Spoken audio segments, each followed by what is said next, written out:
Hi there, and welcome back to Life Talks in Simple English. I'm Sophie. And I'm Daniel. This is the podcast where we discuss important life topics using simple English, perfect for English language learners. Today's question is something I think about all the time. Is social media destroying our relationships? That's such a loaded question. What made you want to discuss this today? Well, yesterday I watched a couple at the coffee shop. They sat together for an hour. Both were scrolling on their phones. They barely spoke to each other. That sounds frustrating to watch. It really was. And my sister just broke up with her boyfriend. They fought constantly about Instagram and TikTok. She said it was ruining their trust. I'm sorry to hear that, but I wonder if social media was really the problem, or if it just revealed problems that already existed. That's exactly what we need to figure out. Are these apps creating new problems or just making old problems worse? Good question. Let's start with the most obvious issue. What do you think causes the biggest problems? Different platforms create different kinds of jealousy. Instagram makes people jealous about looks and lifestyle. Facebook shows too much about your partner's past. What about TikTok? TikTok is terrible for relationships. It shows endless videos of attractive people dancing. My friend's girlfriend spends hours watching cute guys on TikTok. He feels terrible about himself. That sounds really painful for him. It is, and she doesn't understand why it bothers him. She says it's just entertainment, but he feels like he's not good enough. I can understand both sides here, but what really triggers these jealous feelings? The worst triggers are likes and comments. When your boyfriend likes a sexy photo of another woman, when your girlfriend comments "so handsome" on someone's selfie. Before social media, you wouldn't know if your partner found someone attractive. Now, every interaction is visible. It's like having a record of every thought. But here's what I don't understand. If your partner is attracted to other people, wouldn't that happen anyway? The app doesn't create the attraction. Sure, but now it's public and it's constant. People are exposed to hundreds of attractive people every day. That didn't happen before. That's a good point. The volume is definitely higher now. And then there's the comparison problem. This might be even more damaging than jealousy. Tell me more about that. People see perfect couple photos everywhere. Amazing vacations, expensive dates, romantic surprises. Then they look at their own normal relationship and feel disappointed. Right. I know a woman who left her husband partly because of this. She kept seeing couples on Instagram who seemed happier, more adventurous, more romantic.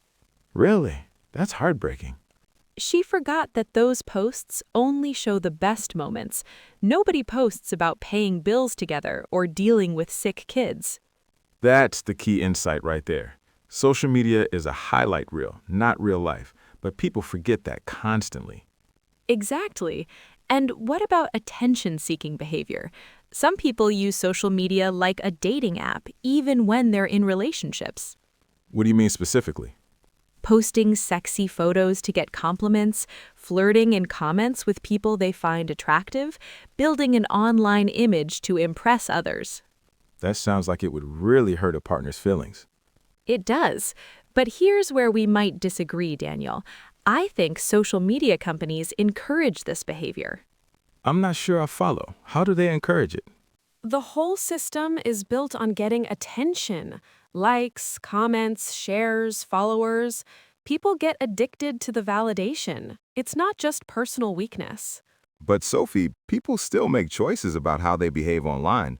Nobody forces them to post attention-seeking content. I disagree completely. These apps use psychology to manipulate behavior. They study what keeps people scrolling and posting. Wait, explain that more. How exactly do they manipulate people? They use variable rewards. Sometimes your post gets lots of likes, sometimes few. This creates addiction like gambling. People keep posting hoping for that big reward. I never thought about it that way. And they show us content designed to make us feel insecure. Then we post more to feel better. It's a cycle. You're making me reconsider my position here. Maybe the apps do bear more responsibility than I thought. But you still think people have some control, don't you? Yes, I do. And I think couples can learn to set healthy boundaries together. That's the key to making social media work for relationships instead of against them. What kind of boundaries actually work? Start with honest conversation. What makes each person uncomfortable? Be specific. Don't just say, social media bothers me. Right. Then create specific rules. Maybe don't like photos of ex-partners, or ask before posting couple photos, or no phones during date nights. Those are practical suggestions. What about time limits? Definitely. Maybe use app timers to limit daily usage, or create phone-free zones in the house. The bedroom should be for sleep and connection, not scrolling. But Daniel, can social media actually help relationships, or does it mostly cause problems? I think it can definitely help. Long-distance couples use it to stay close. Couples discover shared interests. They can support each other's goals publicly.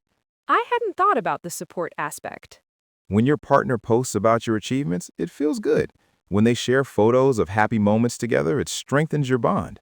Social media can be a tool for connection. Mm-hmm. And couples can use social media to learn together. Follow accounts about cooking, travel, fitness. Build shared hobbies and dreams. Those are good points, but I still think more couples struggle with social media than benefit from it. You might be right about that. The problems are probably more common than the benefits. So, where does this leave us? Let's think about what we've learned from our discussion. Well, you convinced me that social media companies do manipulate people's behavior. It's not just personal weakness when someone becomes addicted to validation. And you showed me that social media can help some relationships, especially for couples who communicate well and set clear boundaries. Right. So maybe the answer isn't whether social media ruins relationships. Maybe it's whether couples have the skills to handle it wisely. I think that's exactly right. Social media is a powerful tool. Like fire, it can warm your house or burn it down. That's a perfect analogy. The key is learning how to use it safely. Which brings us to our question for listeners today. How do you and your partner handle social media together? Yes, we'd love to hear from you. Do you have rules or boundaries? Have you experienced jealousy or comparison issues? And what advice would you give to couples who are struggling with social media problems? What has worked for you? Remember, every relationship is unique. What works for one couple might not work for another. The important thing is to keep talking honestly with your partner. That's such good advice. Don't let social media become a silent problem between you. Address concerns before they become big fights. Thank you for joining us today on Life Talks in Simple English. We hope this conversation gave you some helpful ideas. This podcast is designed to help English learners practice listening while discussing real-life topics. Simple language, important subjects. Please subscribe for new episodes every week. We cover topics that affect everyone, from relationships to work to personal growth. Until next time, remember to put down your phone sometimes and really connect with the people you love. Take care, everyone. See you next week. Goodbye.